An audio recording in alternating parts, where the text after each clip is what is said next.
నెహెమ్యా గ్రంథము 3వ అధ్యాయము మన యొక్క కొంచెం ధ్యానము కొరకై మనం ధ్యానిస్తున్న భాగము కొంచెం 3వ అధ్యాయంలో అనగా దరిదాపుగా మనము గుమ్మాలు ధ్యానిస్తూ ఉన్నాము. 3వ అధ్యాయంలో ఎన్ని గుమ్మాలు ఉన్నాయని చెప్పాను. నెహెమ్యా గ్రంథం 3వ అధ్యాయంలో 10 గుమ్మాలు మనకు అక్కడ రాయబడ్డాయి. యెరూషలేము యొక్క ప్రాకారపు గుమ్మాలు. మొదటి గుమ్మం పేరు చెప్పండి. గొర్రెల గుమ్మం.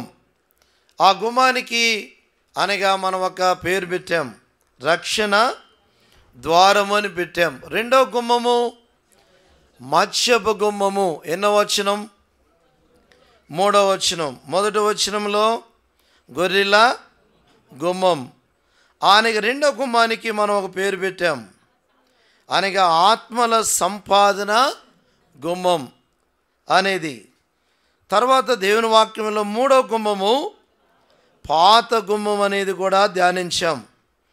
పాత గుమ్మం అనేది మొదట ఉన్న అనగా గుమ్మమని, ఆ తర్వాత పాత జీవితాన్ని మనము విడిచిపెట్టాలి. పాత జీవితానికి అనగా జీవితానిగా దాని గుర్తుగా కూడా మనము ధ్యానిస్తూ వచ్చాం. అది అనగా 6వ ఎన్నో వచనం మనం చూస్తూ వచ్చాం. 4వ గుమ్మము లోయ ద్వారమని మనము జ్ఞాపకం చేసుకుంటూ వచ్చాం. 13వ వచనంలో లోయ ద్వారం. ఈ ద్వారానికి తగ్గింపు అనుభవము అనేది మనము చూస్తూ వచ్చాం. అనగా శ్రమలు, కష్టాలు, బాధలు లేక అనగా ఇవన్నిటికీ సాదృశ్యమని ధ్యానిస్తూ వచ్చాం. తర్వాత అనగా మరి 5వ గుమ్మం పెంట గుమ్మం 14వ వచనంలో అనగా మరి ఇది పనికిరాని చెత్తంతా కూడా తీసివేయబడుట అనేది మనం ధ్యానిస్తూ వచ్చాం. యెరూషలేములో ఉన్న చెత్తంతా కూడా ఆ గుమ్మము గుండానే వాళ్ళు తీసుకెళ్ళేవాళ్ళని ధ్యానిస్తూ వచ్చాం. తర్వాత అనగా 6వ గుమ్మాన్ని కూడా మనం ధ్యానించాం. ధార గుమ్మము అనగా మరి నీటికి సంబంధించింది, అయితే పరిశుద్ధాత్మ యొక్క నింపుదలకు సాదృశ్యంగా ఉన్న గుమ్మం అని మనం ధ్యానించాం. ఇప్పుడు 7వ గుమ్మములో మనం ఉన్నాం. ఎన్నో గుమ్మం? ఇప్పుడు 7వ గుమ్మం. 26వ వచనంలో 7వ గుమ్మాన్ని మనం ధ్యానిస్తూ ఉన్నాం. ఓపేలులోనున్న నెతీనీయులు తూర్పు వైపున నీటి గుమ్మం ప్రక్కను దాన్ని సంబంధించిన గోపురము దగ్గరను బాగు చేశారు. ఆ గుమ్మాన్ని వాళ్ళు బాగు చేసినట్లుగా లేదు, కానీ దానికి దగ్గరగా ఆయా ప్రాంతాలను వాళ్ళు ఏం చేశారు? బాగు చేశారు. అనగా 12 గుమ్మాలు అనే దాంట్లో మనం ఇది 7వ గుమ్మం, నీటి గుమ్మం. అనగా 8వ గుమ్మం ఏంటంటే అక్కడ 28వ వచనంలో గుర్రపు గుమ్మం. అనగా వీటిని మనం ఇంకా ధ్యానించలేదు, వాటిలోనికి మనం వెళ్ళలేదు ఇంకా. తర్వాత ఇక్కడ 10వ గుమ్మం ఏంటంటే 31వ వచనంలో అనగా మిప్కాదు గుమ్మము 31వ వచనంలో. 12వ అధ్యాయము అనగా 40వ వచనంలోన నెహెమ్యా గ్రంథం 12వ అధ్యాయంలో 39వ వచనంలో మిగతా 2 గుమ్మాలు మనం చూస్తాం. ఏంటివి? ఎఫ్రాయిము గుమ్మము అనగా బందీ గుమ్మం. వీటిని మనం వరుసగా ధ్యానిస్తూ ఉన్నాం. ఒక్కొక్క పాఠం మనము దేవుడు మనకు అనగా నేర్పిస్తూ ఉన్నాడు దేవుడు. ప్రియులారా, దేవుని యొక్క ఇంకా రప్పుకున్నట్టు చూడండి, ఇంకా దేవుని యొక్క వాక్యంలో మనకు అనగా చాలా శ్రేష్టమైన సంగతులు దేవుడు మనకు అనుగ్రహిస్తూ ఉన్నాడు. చాలు, దేవుడు ఆ రీతిగా మనకు అనుగ్రహిస్తూ ఉన్నాడు. దేవుని వాక్యమును మనం గమనించినప్పుడు ఈ యొక్క గుమ్మాలు మనకు నేర్పించే పాఠాలు. మొదటి గుమ్మము రక్షణ గుమ్మం. అనేకులు రక్షణలోనికి రావాలి అనేది అనగా గొర్రెలను గురించిన సంగతులు ధ్యానించాం. రెండోది మత్స్యం అనగా చేపలు, ఆత్మల యొక్క సంపాదన. ఆ తర్వాత పాత జీవితాన్ని మనము వదిలిపెట్టం. ఇలాగా మనము అనేకమైన వాటిని ధ్యానిస్తూ వచ్చాం. గత వారంలో కూడా ఒక భాగాన్ని మనం ధ్యానించాం. వాక్యాన్ని గురించి ధ్యానిస్తూ ఉన్నాం. నీరు దేనికి సాదృశ్యము చెప్పండి? వాక్యం. దీని మీద మనము గత అనగా 4 వారాలు అనుకుంటా మనము ధ్యానించాం. ఎన్ని వారాలు? 4 వారాలు ధ్యానించాం. నీటి ద్వారా కలిగే 7 మేలులు 2 వారాలు ధ్యానించాం. ఆ తర్వాత ఎలాంటి వాక్యం అనేది ధ్యానించాం? జీవ వాక్యము, ఆ తర్వాత సత్యవాక్యము, ఆ తర్వాత సమాధానపరుచు వాక్యము, శక్తిగల వాక్యము, జ్ఞానవాక్యం అనేది ఇలాగ ఎందుకు అనేది వాటిని ధ్యానించాం. ఎందుకంటే జీవవాక్యము ద్వారా మనం ఏమవుతున్నాం? జీవింప చేయబడుతున్నాం. సత్యవాక్యము ద్వారా సత్యంలోనికి మనల్ని తీసుకొని రావడానికి ఈ వాక్యం అనేది ధ్యానించాం. గత వారంలో మన వాక్యం యొక్క పోలికలను మనం ధ్యానించాం.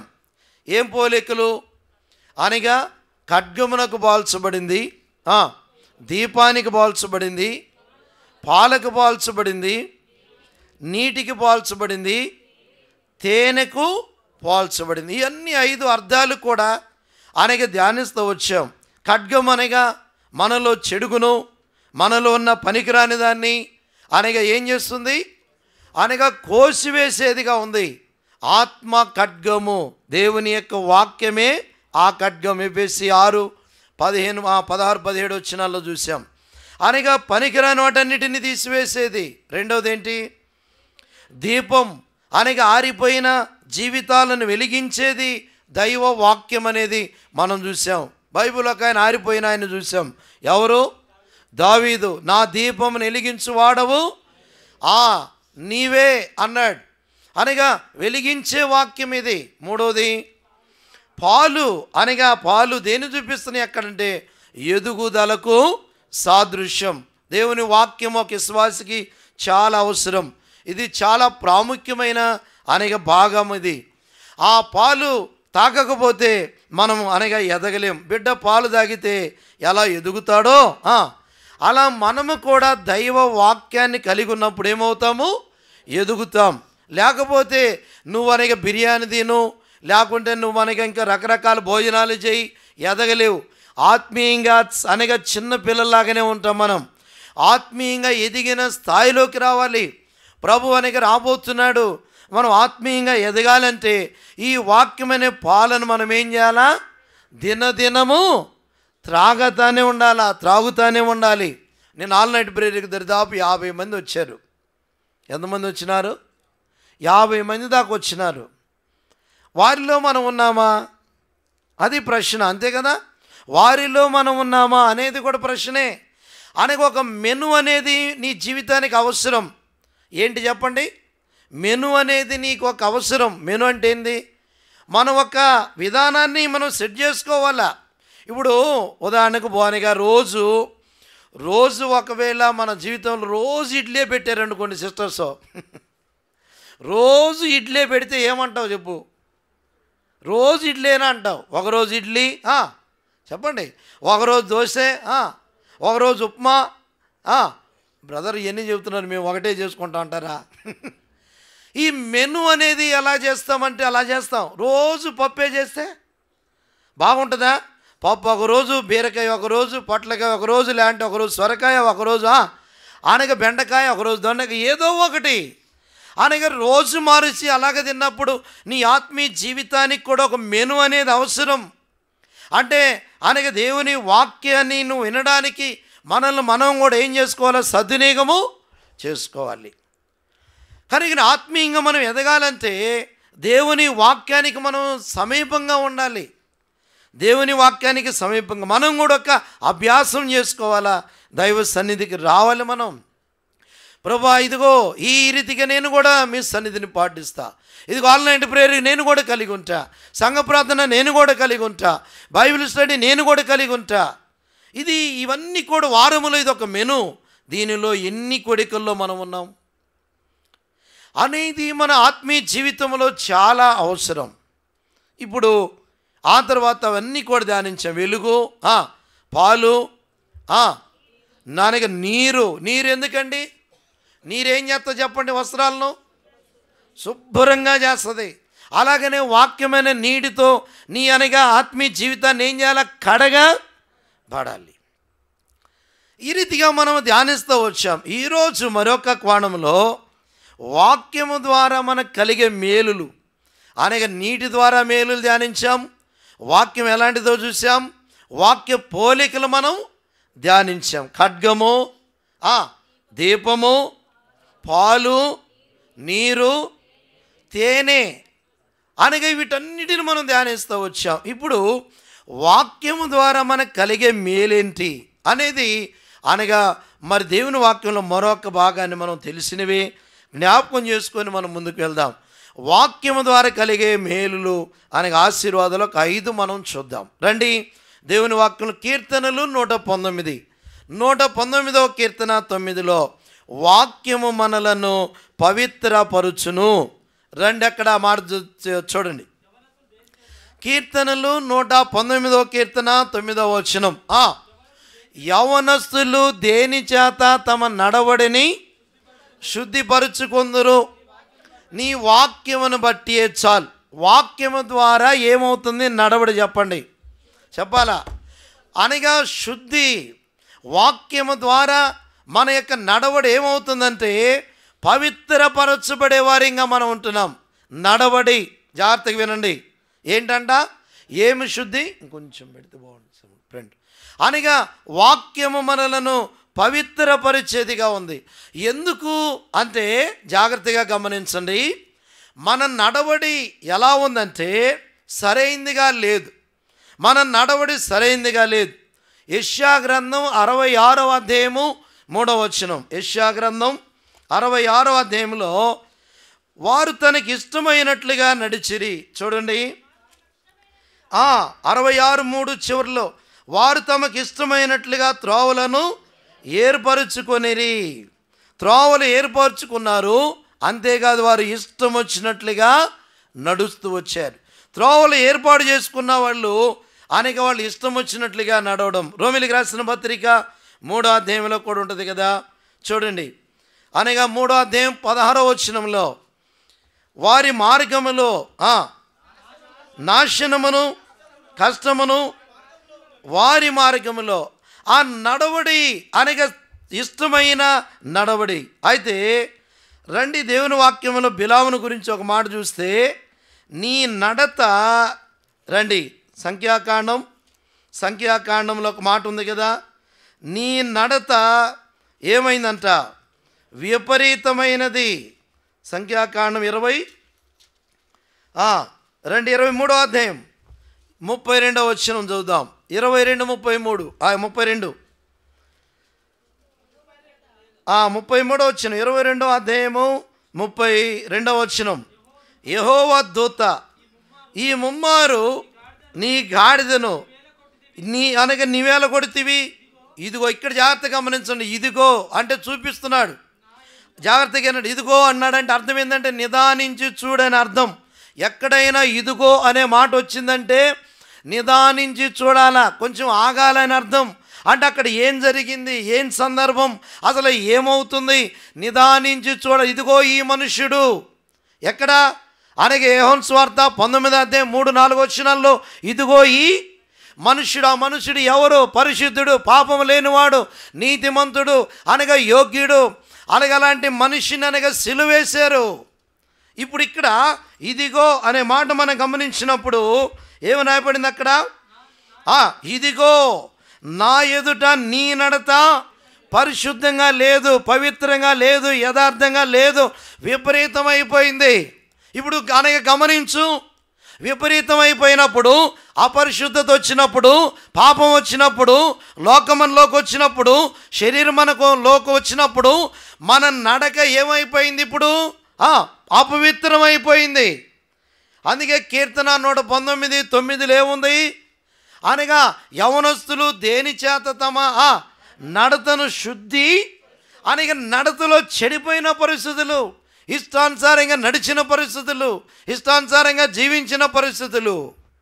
ప్రియులారా, మనం జాగ్రత్తగా ఒక్కసారి ఆలోచన చేస్తే అనగా మన యొక్క నడతలో అనగా పరిశుద్ధత లేని పరిస్థితులు కనబడుతూ ఉన్నాయి. ఇక్కడ బిలాము అంటాడు, నీ నడత, నీ ప్రవర్తన, నీ యొక్క హృదయము లాంటి నీ ఆలోచనలు, నీ తలంపులు నా ఎదుట ఏమైపోయినాయి చెప్పాలా?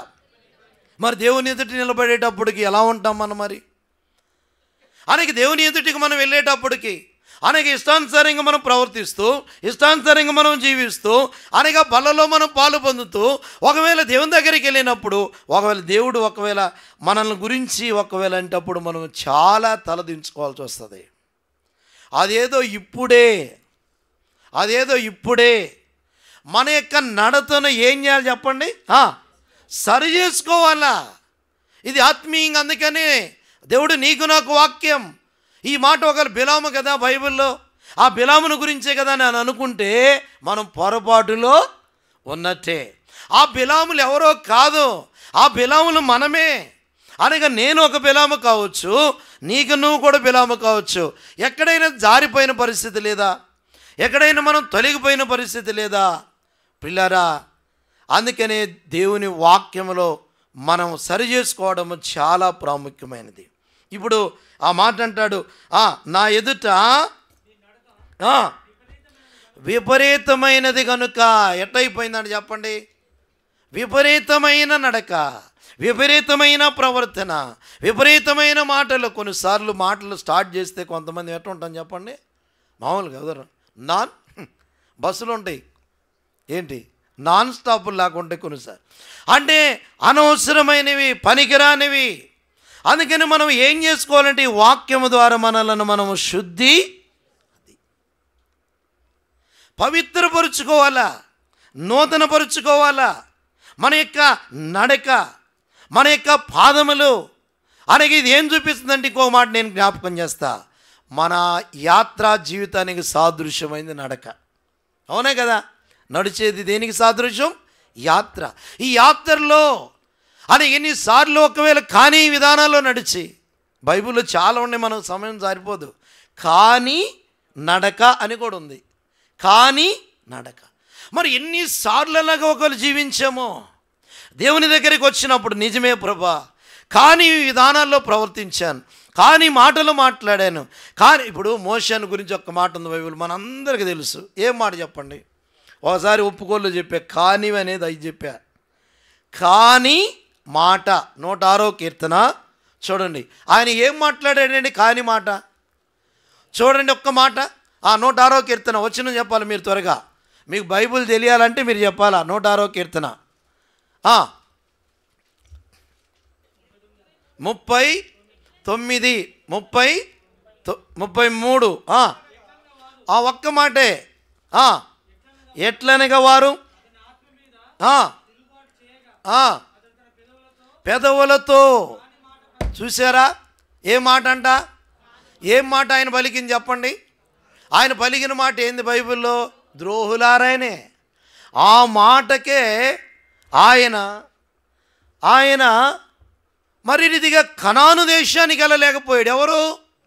మోషే. మన యొక్క యాత్ర ఏంటి? యాడికి వెళ్ళాలి మనం?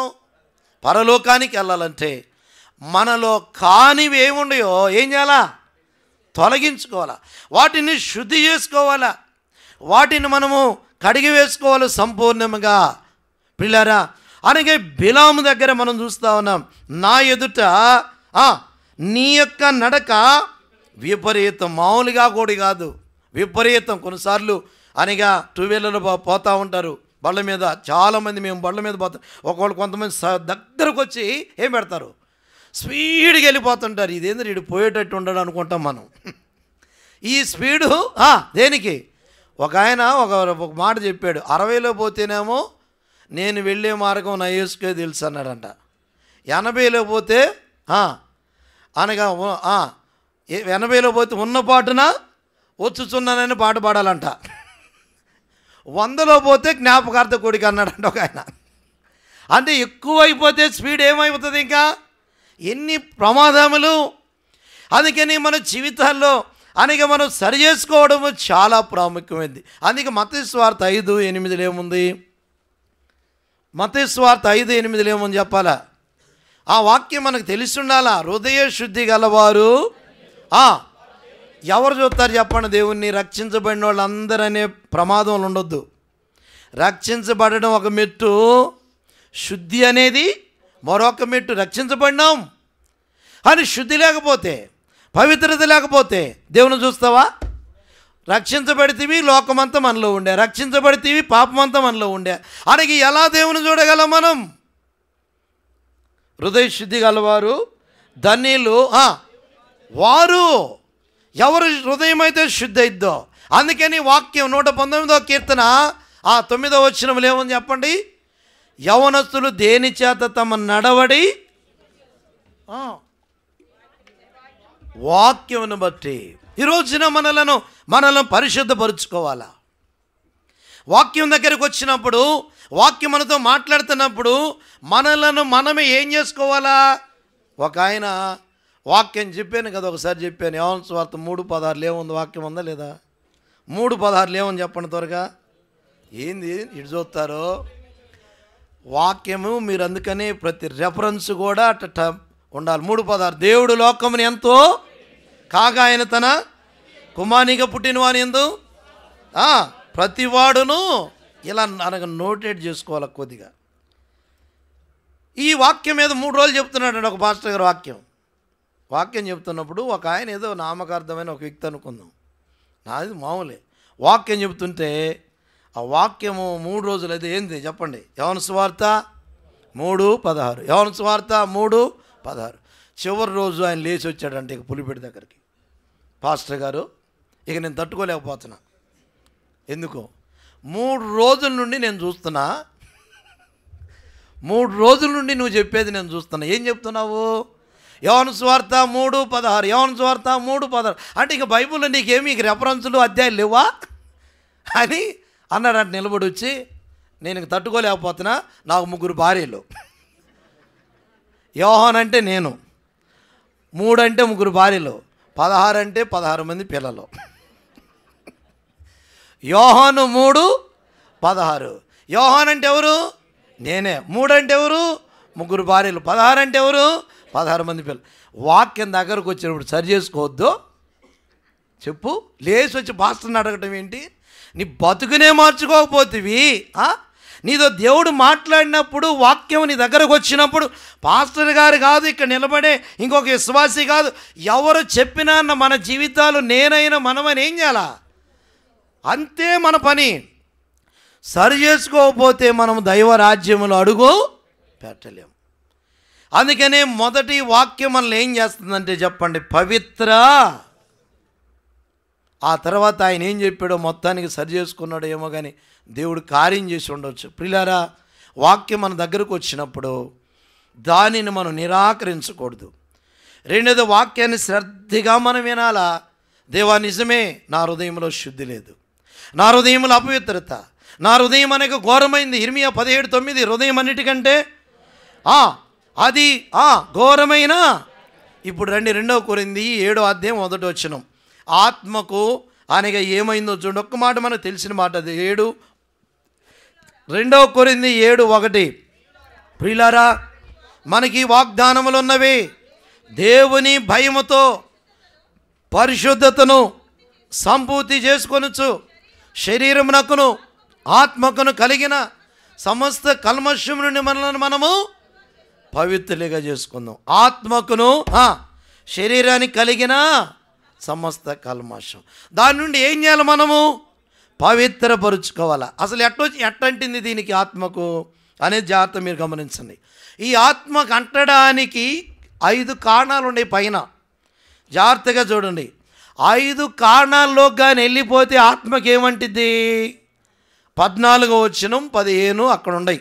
6వ అధ్యాయం 2 కొరింథీ, జాగ్రత్త బైబిల్ చూడండి, పైకి వెళ్ళండి. 14వ వచనం. జాగ్రత్తగా ఇది ఒక జంట.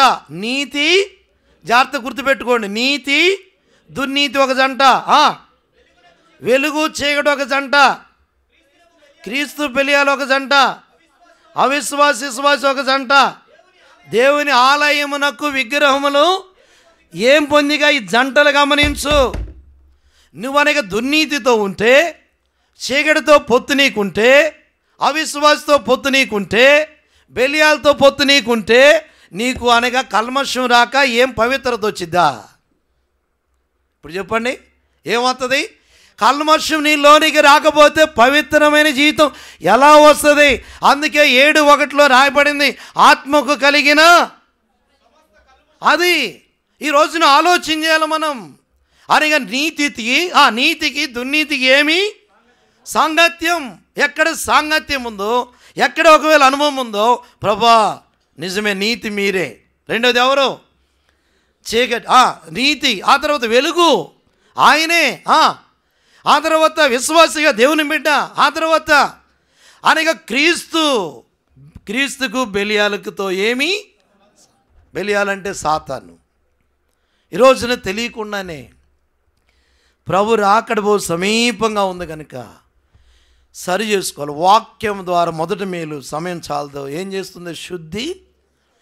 ఆత్మ ఏం చేసుకోవాలి? మనలను మనం ఏం చేసుకోవాలి? ఆత్మ కలిగిన కల్మషం నుండి పవిత్రపరుచుకోవాలి. లేకపోతే ఈ ఆత్మ ఒక దినాన పరలోకానికి వెళ్ళలేదు. ఎక్కడికి వెళ్ళేది? ఆత్మ నిత్య నరకానికి వెళ్ళిపోవాల్సి వస్తుంది. దేవుని ప్రజలమైనా సరే, రక్షించబడినా సరే, ప్రభు బిడ్డలమైనా సరే, ఆత్మకి అనగా కల్మషం ఉంటే దైవరాజ్యంలోనికి మనము వెళ్ళలేం. అందుకే మన జీవితంలో కడగబడాలి. యేసు రక్తము. రండి రెండో తలంపుకు వద్దాం. మొదటిది వాక్యం చేసే మేలేం చెప్పండి? పవిత్రపరిచేది. ఈ రోజున పవిత్రపరుచుకుందాం. సంవత్సరం ఎండింగ్లోకి వస్తున్నాం, సంవత్సరం చివరిలోకి వస్తున్నాం. ఇంకొక నెల డిసెంబర్ దాటితే ఇంకేంటి మనకి చెప్పండి? 26వ సంవత్సరంలోకి వెళ్తాం. అనగా ఈ ఆర్థిక బెరాక ప్రారంభించి కూడా 25 ఏండ్లు పూర్తి చేసుకొని ఇప్పుడు దేనిలో ఉన్నాం? 26లో. మనం నూతన సంవత్సరంలో నూతనముగా ఏం చేయాలి? అడుగు. రెండో తలంపు రండి. కీర్తన 119. కీర్తనలోనే ఒక 5 సంగతులు జ్ఞాపకం చేస్తాను. 119వ కీర్తన 130. అందరూ చూడండి జాగ్రత్తగా. మొదటిది, వాక్యము నిన్ను శుద్ధి చేస్తుంది, నిన్ను పవిత్రపరుస్తుంది. నీ వాక్యము వెల్లడగుడు తోడనే వెలుగు కలుగును. అది తెలివి లేని వానికి తెలివి చాలు. వెలుగు అనేది మనం చూసాం కదా. ఇప్పుడు ఏంటి? వాక్యం ద్వారా తెలివి. ఏం కలిగిస్తుంది వాక్యం చెప్పండి అందరూ? ఏదో భూ సంబంధమైన తెలివి కాదు. ఆత్మీయంగా నువ్వు ఎదగడానికి నీకు తెలివి అవసరం. అయ్యో నేను ప్రార్థన కోడికల్లో ఉండాలా, అయ్యో నేను బైబిల్ స్టడీలో ఉండాలా, అయ్యో మీతో సావాసం నేను ఎక్కువగా చేయాలి, ప్రభుతో నేను గడపాలి, అనగా ప్రభు కొరకే జీవించాలి. నేను అనగా పొద్దుటూరులో సేవ చేసేటప్పుడు అన్నకి రాజన్న బ్రదరు వచ్చినారు దేవుని కృపను బట్టి.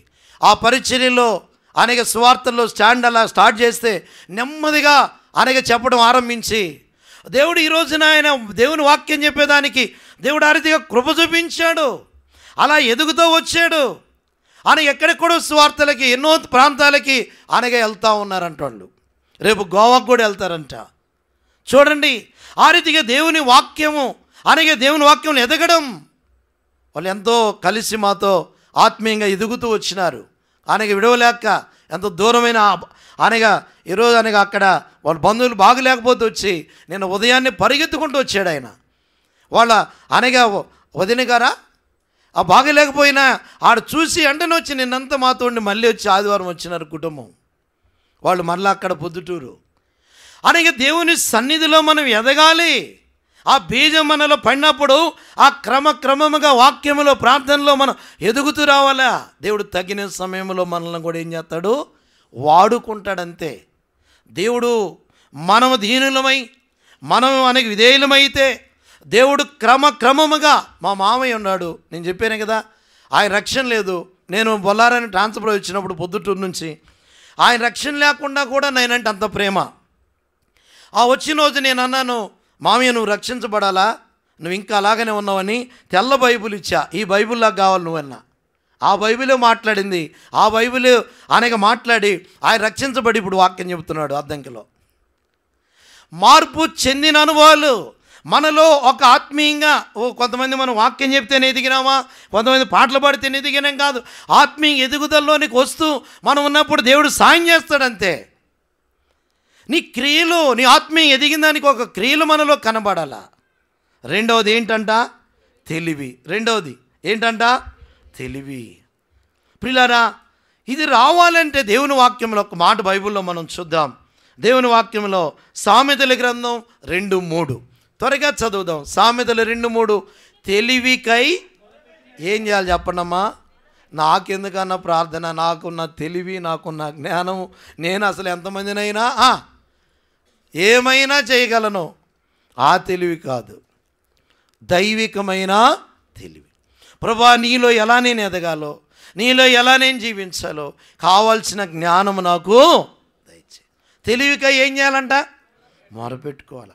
ప్రభా, నీ నా జ్ఞానం, లేకపోతే ప్రభా నా జ్ఞానము కొరకే సహాయపడు. ప్రార్థన, కొన్నిసార్లు ప్రార్థన చేస్తాం కానీ కొన్నిసార్లు ఆ ప్రార్థన విషయంలో మనం ఏముంచలేము. నమ్మకము, దేవుడు సాయం చేస్తాడు, దేవుడు నాకు కృప చూపిస్తాడు, దేవుడు అనేక మేలు చేస్తాడు అన్న నమ్మకం మన జీవితాల్లో ప్రియులారా ఉండాలి. ఒక ప్రాంతంలో ఒక సంఘం ఉందంట.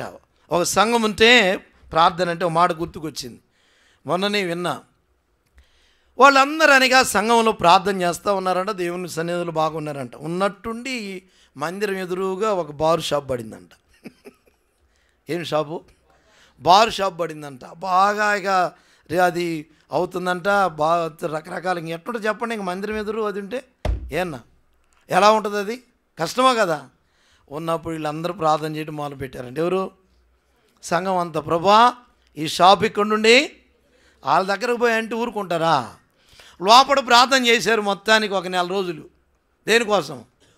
దానికోసం 3 రోజులు మీటింగులు పెట్టారంట. మొత్తం అసలు దానికే మీటింగులు పెట్టి ఉపవాస ప్రార్థనలు చేశారు మౌనంగా. ఆ తర్వాత ఈ ప్రార్థనలు అయిపోయినాక 2వ రోజు 3వ రోజు కరెంటు ఏంది షార్ట్ సర్క్యూట్ అయ్యి ఏమైపోయింది, మొత్తము షార్ట్ సర్క్యూట్ ద్వారా మొత్తం ఏమైపోయింది, అంతా కాలిపోయిందంట. కాలిపోయేలేకే ఆయన అన్నాడంట వచ్చి, మీ ప్రార్థన ద్వారానే ఇది కాలిపోయింది అన్నాడంట. మేమేం చేయలేదు అంటారు, వీళ్ళు చేసిందే ప్రార్థన. వీళ్ళు అనేక ఒక కేసు వేసారంట. కేసు పెట్టారంట, కోర్టుకు పోయారంట. కోర్టుకు పోతే ఆయన అంటాడంట, అయ్యా వీళ్ళు ప్రార్థన చేస్తేనే మా షాపు కాలిపోయిందంట. వాళ్ళు అంటున్నారంట, లేదండి మాకేం పని అండి, మేమేం చేస్తాం. అప్పుడు జడ్జి అన్నాడంట, మీకు లేదు కానీ విశ్వాసం, ఈయనకుంది నమ్మకం మీ ప్రార్థన మీద అన్నాడట. మనం ప్రార్థన చేస్తాం కానీ కొన్నిసార్లు ఒప్పుకోలేము. దేవుని కార్యాలు అలా మనం ఏం చేయాలంటే అనగా నమ్మాలి అంతే. దేవుడు జరిగించాడు, ప్రార్థన చేసామని ఒకళ్ళని అంటే వీళ్ళకేమైద్దిక అని చూడు. ఆ మనిషికి ఉన్న నమ్మకం వీళ్ళకి లేదు. చేసి కూడా కొన్నిసార్లు మనం ఉద్యోగం రావాలి ప్రభు చేస్తాం, వచ్చిద్దో రాదో అనుకుంటాం. మళ్ళీ ఇల్లు కావాలి ప్రభు చేస్తాం, వచ్చిద్దో రాదు. అపనమ్మకం ఉండకూడదు. అది దేవుడు చూడనాడు కార్యాలు చేశాడు. నిజంగా ప్రియులారా, ప్రార్థనలో ఉన్న అనగా గొప్ప కార్యాలు చాలా జరుగుతాయి. మీరు జ్ఞాపకం పెట్టుకోవాలి. అందుకే ప్రతి కూడికలో మనం ఏం కావాలా? పాలు పొందు. ఒకరోజే నీకు కనబడదు, గొప్ప కార్యాలు చేసే దేవుడు. అందుకని సొలొమోను ప్రార్థన చేశాడంట తెలివికి. చూడండి, ఒక మాట చదువుదాం, తలంపులోకి వెళ్దాం. 2వ దినవృత్తాంతములు 1:11-12. 2వ దినవృత్తాంతములు 1వ అధ్యాయం 11-12 వచనాలు. అందుకు దేవుడు సొలొమోనుతో ఇలాగ సెలవిచ్చెను, నీవు ఐశ్వర్యమునైనను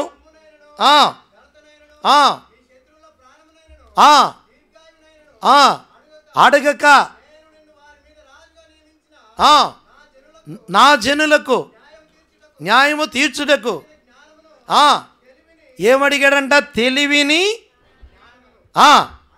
అడిగి ఉన్నావు కనుక కాబట్టి తెలివి అది దేవుడు నీకు ఇస్తాడు. దేవుడు అనగా నువ్వు అడిగితే, దేవుడు అనగా నీకు ఆరోగ్యం ఇస్తాడు, దేవుడు నీకు ఉద్యోగం ఇస్తాడు, దేవుడు నీకు సహాయం చేస్తాడు. నమ్మకంగా ప్రభువుని ప్రేమిస్తే చాలు. ఆ నమ్మకమైన వానికి దీవెనలు మెండుగా. నిజంగా రాజన్న అనగా బ్రదర్ ఎంతో నమ్మకంగా దేవుని సేవకులుతుండేవాడు. ఆయన ఇప్పుడు నమ్మకంగా మాతో ఉండేవాడు. అక్కడ కూడా ఇప్పుడు ఎప్పుడన్నా ఏదన్నా ఉండ ఎవరంటే సాల్మన్తో ఉంటాడు అనేవాళ్ళు. అలాగా దేవుడు నమ్మకం ఉంటే కుమారుని చూడ దేవుడు ఆశీర్వదించాడు. బీటెక్ చేశాడు, రైల్వేలో జాబ్ వచ్చేసింది. వెంటనే దేవుడు ఆ సంఘంలో గొప్పగా దేవుడు ఆర్థిక నమ్మకత్వాన్ని బట్టి దేవుడు ఆశీర్వదించాడు. ఈరోజున అంటున్నాడు ఆయన, నాకేం దిగులు లేదు, ఇక దేవుడు అనగా నన్ను దేవుడు ఇలాగ ఆశీర్వదించాడు, నాకే తక్కువ లేదు. చూడండి, నమ్మకమైన వానికి దీవెనలు. అదే మనం నమ్మకంగా ఉండాలంతే. ఆయనను మనం నమ్మకంగా ప్రేమించినప్పుడు ఆయన మన విషయంలో కూడా ఎట్లుంటాడు? నమ్మకంగా ఉంటాడు. మనం అపనమ్మకస్తులమైన ఆయన ఎలాంటి వాడు? నమ్మకస్తుడు. పిల్లరా, దేవుడు అలాంటి గొప్ప కార్యాలు చేస్తాడు. తెలివికై ఏం చేశాడంట సొలొమోను?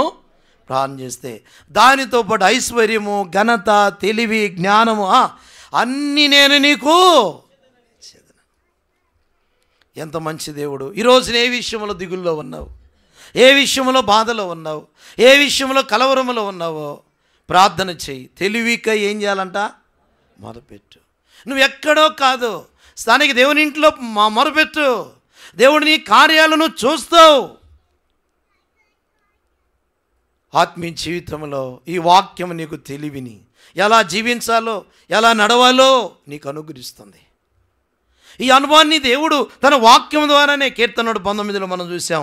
ఆయనకి తెలివి లేని వారికి అది తెలివిని కలిగిస్తుంది. జ్ఞానవంతురాలు తన ఇల్లు కట్టును. జ్ఞానము మనకు అవసరమే. ఇదంతా కూడా దేవుని దగ్గరే. 3వ మాటకు వద్దాం రండి, మనకు సమయం చాలదు కనుక. కీర్తన 119లోకి రండి. కీర్తన 119:38లో వాక్యం ద్వారా 3వ అనగా మేలు ఏంటంటే 119:38 చూడండి.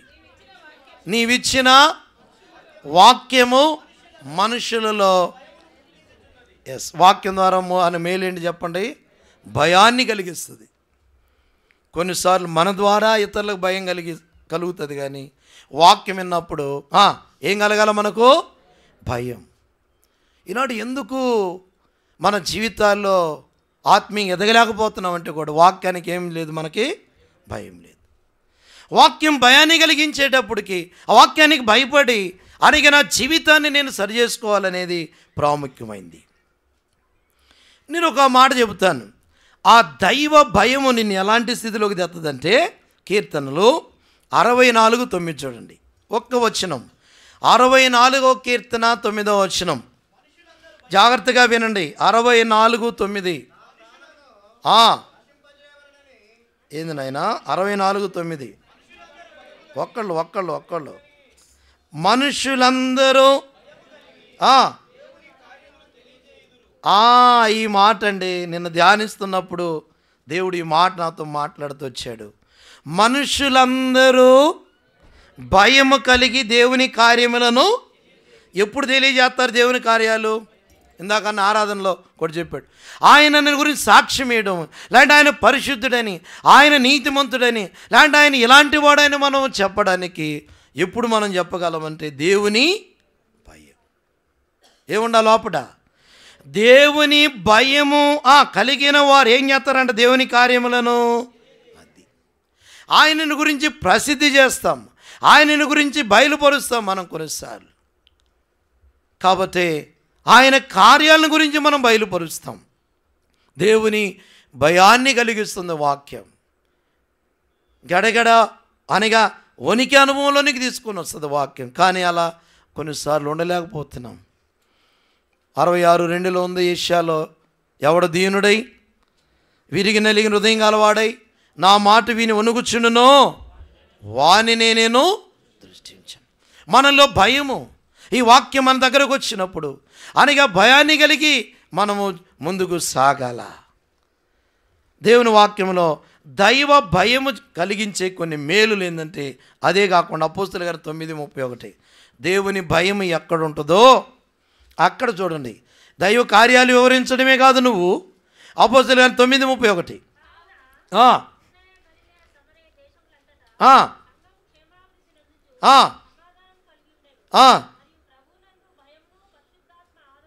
ఈడ ఈ మాట, ప్రభువునందు భయమును ఆదరణయు కలిగి నడుచుకొనుచున్న. ప్రభువునందు భయం వచ్చింది, ఆ సంఘానికి ఆదరణ, పరిశుద్ధాత్మ ఆ విధానంలో నడుస్తూ ఉన్నారు. ప్రభువునందు ఏం కలిగిందంట అనగా వాడు భయము కూడా. ఆ సంఘములో ప్రభువునందు భయం. అలాగనే మన జీవితాల్లో ప్రభు అంటే ఏం కావాలా? భయపడాల. ఎవరికి ఒకవేళ మనం భయపడకపోయినా దేవునికి ఏం కావాలి? మనం అది మనకు తెలుసు. 42:18 ఆది కాండంలో యోసేపు అన్నాడు కదండి. ఏమన్నాడు? నేను ఫరోకు భయపడువాడను అన్నాడా? 42:18 ఆది కాండం. అది నేను ఎవరికి భయపడేవాడిని? నేను దేవునికి భయపడుతున్నాను. ఈ లోకంలో మనం దేవునికి భయపడినప్పుడు, దేవుని ప్రేమించినప్పుడు దేవుని యొక్క ఆశీర్వాదాలు మనం పొందుతాం. దేవుని ఆశీర్వాదాలు మనం పొందుతాం. ఆ భయపడ్డాడు కాబట్టి యోసేపును దేవుడు ఏం చేశాడంటే ఐగుప్తులో హెచ్చించాడు. 42వ అధ్యాయము 45వ అధ్యాయం 8వ వచనం చూడండి. ఆది కాండం 45:8 ఆది కాండం. కాబట్టి దేవుడే కానీ ఎవరు చెప్పారండి? దేవుడే నన్ను ఇక్కడ తీసుకొచ్చినాడు అన్నాడు. ఎవరు తీసుకొచ్చారంట? మొన్న ఈ మాట అన్నందుకే కదా ఫస్ట్ థ్యాంక్ జీసస్ అంది కదా. ఎవరు? జమీమా. ఫస్ట్ ప్రభుకి ఏం చెల్లించింది? కృతజ్ఞతాస్తుతులు అనగా ఫస్ట్కి చెప్పగానే దాని మీద ఎన్నో రకాలుగా. ఇప్పుడు ఈయనేమన్నాడు? దేవుడే నన్ను ఇక్కడికి. ఆ ఘనత, ఆ గౌరవాలకి దేవుని పేరే ఉండాలి. మనకి దేవుని పేరే ఉండాలి. ఒక ఉద్యోగం ఇచ్చినా దేవుని పేరే ఉండాలా. ఒక ఇల్లు ఇచ్చినా ఏముండాలా? దేవుని పేరే ఉండాలా. అనగా దేవుడే సాయం చేశాడు, దేవుడే సాయం చేశాడు.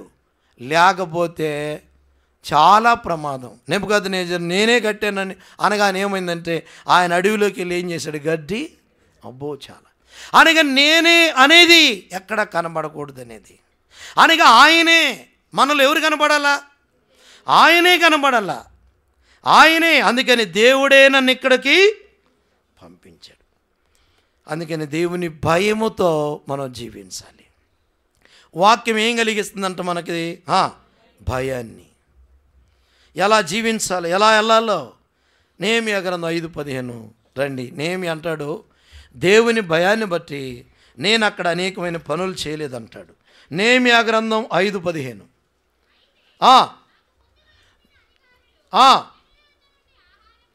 జనుల దగ్గర నుంచి ఆహారం తీసుకున్నారు, ద్రాక్షరసం తీసుకున్నారు, వెండిని తీసుకున్నారు, వచ్చారు. అయితే ఎవరంటున్నారు ఈ మాట చెప్పాలా? నేను దేవుని భయము చేత నేను అలాంటి పొరపాట్లు చేయలేదు. ఈరోజు ఎన్ని పొరపాట్లు మనలో లేవు. అనగా వెండి తీసుకున్నారు, బంగారం తీసుకున్నారు, లాంటి ఆహారం తీసుకున్నారు, ఫలాన్ని తీసుకున్నారు. అనగా ఇతరులు, అధికారులు. నేను మాత్రం దేవుని భయముతో ఏమీ తీసుకోలేదు. ఎంత ఆ కారణం ఏంటంటే అక్కడ మీరు చెప్పండి, ఎందుకు తీసుకోవాలా? చెప్పాలి మీరందరూ. అది లోపట ఏముంది? భయం ఉంటే ఏదైనా కూడా మన జీవితాల్లో భయము. ఒక చదువు విషయంలో ఏముండాలా?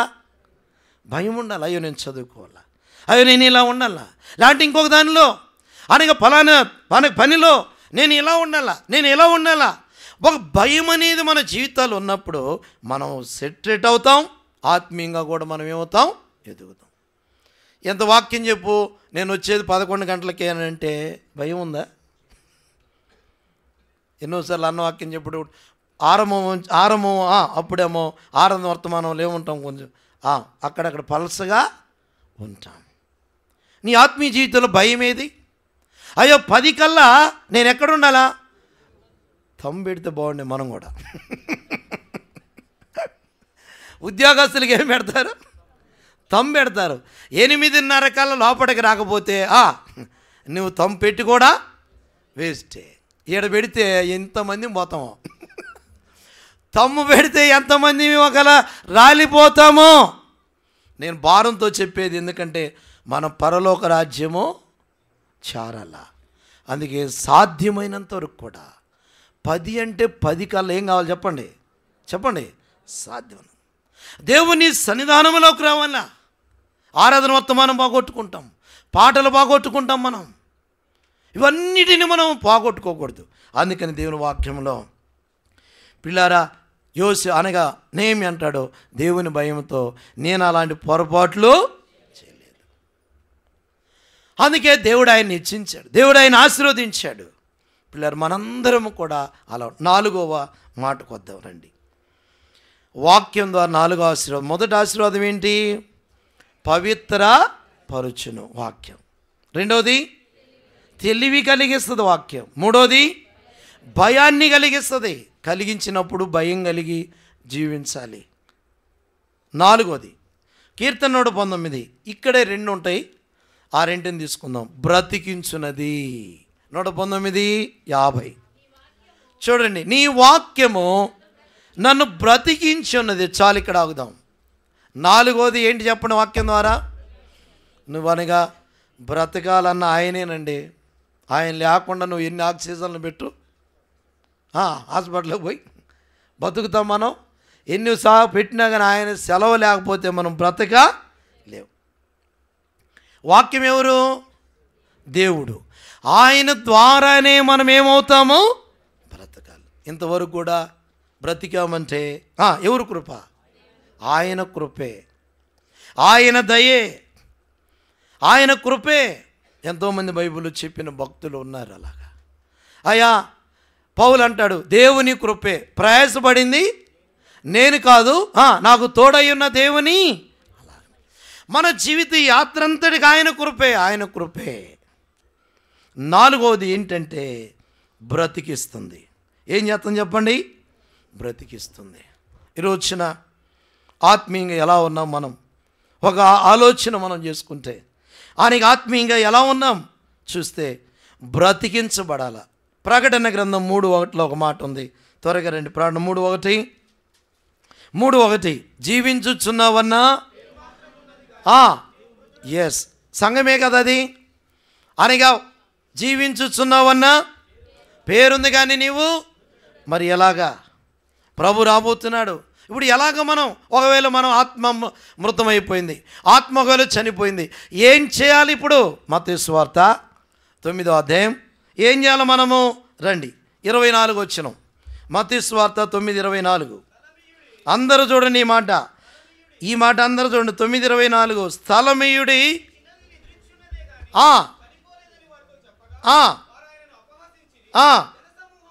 పంపివేసిన ఆయన లోపలికి వెళ్ళి చాలు. ఇప్పుడు జాగ్రత్తగానండి. ఇక్కడ ఇప్పుడు ఆమె ఎట్ట బ్రతికింది చెప్పండి? అది ప్రాముఖ్యమైనది. ఎట్ట బ్రతికిందంటే ప్రభుకి ఏమి ఇచ్చారు? వాళ్ళు స్థలం ఇచ్చారు, దారి ఇచ్చారు. అనగా ఒక సీఎం వస్తుంటే అనగా ఎలాగ దారిస్తారో అలా దారిచ్చినారు. ఆ లోపలికి వెళ్ళాడు ఆయన, ఇంట్లోకి వెళ్ళాడు ఆయన. ఆయన చేయబట్టుకోగానే ఏం చేసింది అంటే దీని అర్థం ఏంటంటే మన హృదయం అని ఇంట్లోకి కూడా ఆయనకి ఏమి ఇవ్వాలా? స్థలం ఇవ్వాలా. స్థలం ఇవ్వకుండా ఎన్నో అడ్డుపడతా ఉంటాయి. ప్రభు లోపలికి వెళ్ళడం లేదు, అందుకే జీవము లేదు, అందుకే వెలుగు లేదు, అందుకే ఆశీర్వాదములు లేవు. సంపూర్ణంగా స్థలం ఇచ్చే ఒక్కసారి ఆలోచించి, పాపానికి ఇచ్చినట్టు, లోకానికి ఇచ్చినట్టు, అనగా భూ సంబంధమైన వాటికి ఇచ్చినట్టు యేసయ్యకి ఏమి ఇవ్వాలా? ఇదిగో నేను తలుపునొద్ద నిలుచుండి తడుచుండి, ఎవడైనా తలుపు తీస్తే నేను ఆయన దగ్గరకు వస్తా, ఆయనతో ఏం చేస్తా? నేను సహవాసం. ప్రభు ఎంత గొప్పవాడు వచ్చాడండి. అందుకని వాక్యము 4వది ఏం చేస్తాం చెప్పండి? బ్రతికిస్తుంది. ఈరోజున ఆత్మీయంగా మనం బ్రతికున్నామనేది ఒకసారి ఆలోచన చేసుకోవాలి. ప్రభా నేను అనేకమైన వాడితో ప్రభా ఇలాగ అయిపోయాను, నన్ను కూడా కనికరించు, నన్ను బ్రతికించు. కీర్తనలో రండి 66:9 ఒక మాట ఉంది, చక్కని మాట. ఆయనే బ్రతికించేది. కీర్తన 66:9, సామ్ 60 అనగా 6:9. జీవ ప్రాప్తులుగా అది ఆయన మా పాదములను, అది జీవ ప్రాప్తులుగా. ఒకవేళ జీవాన్ని కోల్పోయి ఉంటే ఆయనే బ్రతికించేవాడు. ఈరోజు నీ వాక్యం, ఈ గుమ్మం ఏమి నేర్పిస్తుందంటే నీటి గుమ్మం. ఆ నీరు ఏంటని చెప్పాను? వాక్యమే. ఆ గుమ్మంలోకి రావాలి మనం, ఆ నీళ్ళలోకి రావాలి మనం, అనగా మన జీవితాలు నూతన పరుచుకోవాలి. నా శరీరము తిని నిత్య జీవమగలడు. ఎక్కడుందన్నమాట? యోహాను సువార్త 6:54. నా శరీరము తిని నిత్య జీవము గలవాడు అంత్యదేవుని వాడిని. ఎస్, 5వ మాట చెప్పి ముగిద్దాం. కీర్తన 119 అక్కడే 50 వచనం. ఆదరణ, నెమ్మది. నా బాధలో ఇదే నాకు నెమ్మది. అది ఏది ఇదే అంటే వాక్యమే. నువ్వు ఎక్కడికన్నా పోయావంటే ఇంకుండా నెమ్మది కాత్యా. ఇప్పుడు ఎవరికన్నా పోయావని చెప్పు, సపోజ్ ఇంటేటప్పుడు జాగ్రత్తగా వింటారు. ఆ తర్వాత మన బలహీనతలన్నీ తీసుకొని ఏం చేస్తారు, వాళ్ళకి వీళ్ళకి చెప్తారు. ఉండా నెమ్మది కాత్య పోద్ది. ఎవరి కాడికి రావాలా? దేవుని దగ్గరికి రా. అనగా విచారములు చాలా ఉన్నాయి మన జీవితాల్లో. కొన్నిసార్లు 94:19 కీర్తనలో ఒక మాట అంటాడు. 94వ కీర్తనలోకి రండి, 19వ వచనం. నా అంతరంగమందు విచారములు ఎచ్చగా నీ గొప్ప ఆదరణ నా ప్రాణమునకు. ఎవరు ఆదరణ చెప్పాలా? ఆయన ఆదరణే. పిల్లారా, నెమ్మదిని కలిగించేది ఆయనే. ఈరోజు నెమ్మది లేకుండా వచ్చేవేమో, వాళ్ళ ఏ దిగులుతో వచ్చేవేమో, ఏ బాధతో వచ్చేవేమో, దేవుడు నిన్ను అనగా బలపరచాలని కోరుతున్నాడు. నెమ్మది కారణము అనగా 2వ దినవృత్తాంతములు 14:7 చదివి మనం ముగిద్దాం. 2వ దినవృత్తాంతములు 14:7 నెమ్మదికి కారణం. 2వ దినవృత్తాంతములు 14:7 అతడు యోధా వారికి ఆశ్రయించితిమ గనుక ఆయన మనకు చాలు. ఎప్పుడు నెమ్మది కలిగి చేశాడు చెప్పండి? ఆశ్రయించినందున. కుటుంబముగా, సంఘముగా దేవుణ్ణి ఏం చేయాలి మనం? ఆశ్రయించాలి. ఆశ్రయించు వారికి ఆయన ఏం కలిగిస్తాడంటే నెమ్మది. ఈ గుమ్మం మనకు నేర్పిస్తున్న పాఠాలు. అనగా నన్ను ఆశ్రయిస్తే నేను మీకేమిస్తాను? నెమ్మది. నీరు వాక్యము. ఆ వాక్యం ద్వారా ఇన్ని మేలులు ఉన్నాయి. మొదటి మేలు ఏం చెప్పండి? పవిత్రపరుస్తుంది, శుద్ధి చేస్తుంది మన నడక. రెండవది తెలివినిస్తుంది వాక్యం. మూడవది భయాన్ని కలిగిస్తుంది. నాలుగవది బ్రతికిస్తుంది. ఐదవది నెమ్మది. నెమ్మది. ఎన్నో పరిస్థితులు నెమ్మది లేకుండా వస్తాం. భయపడొద్దు, దిగులు పడొద్దు. యెషయా 47:10 చదవడం ప్రార్థన చేద్దాం. యెషయా 41:9-10 వచనాలు. యెషయా 47:9-10 బూది గంతముల నుండి దాని కొనల నుండి పట్టుకొని పిలుచుకొని వాడా, నువ్వు నా దాసుడు అనియో, నేను నిన్ను ఉపేక్షింపక ఏర్పరచుకుంటున్నానియో, నేను నీతో చెప్పి ఉన్నాను, నీకు తోడై ఉన్నాను. భయపడకము, నేను నీ దేవుడైనాను. దిగులు పడకము, నేను నిన్ను నీకు సాయించేవాడును నేనే. నీతే నా దక్షిణస్తముతో నిన్ను. అది మన దేవుడు ఆదుకునేవాడు ఉన్నాడు. దేవుడు నీకు నడిపించేవాడు ఉన్నాడు. భయపడొద్దు. ఆయనను ప్రేమించండి చాలు. ఆయనకి సమయాన్ని ఆయనకి ఇవ్వండి. ఆయన మనల్ని ఏం చేస్తాడు? తలగా చేస్తాడు తప్పకుండా. పై వాళ్ళనేగా దేవుడు ఆరితిగా మనలను దేవుడు చేస్తాడు తప్పకుండా. మేలు చేయుటకు ఆయన ఆనందించే దేవుడు. కాబట్టి ఈ వాక్యం ద్వారా ఇన్ని మేలులు ఉన్నాయి. ఆ వాక్యాన్ని మనం ప్రేమిద్దాం, ఆరితిగా ముందుకు సాగుదాం. మోకరించండి, బాలలో మనం పాలు పొందాం. వాక్యం విన్నాం. వాక్యం విన్నాక మనం సరి చేసుకుందాం, పవిత్రపరుచుకుందాం, నూతనపరుచుకుందాం. యోగ్యంగా బలలో మనం చెయ్యి వేద్దాం. ఆర్థిక బల సమయంలో అటు ఇటు తిరగడం, వెళ్ళడం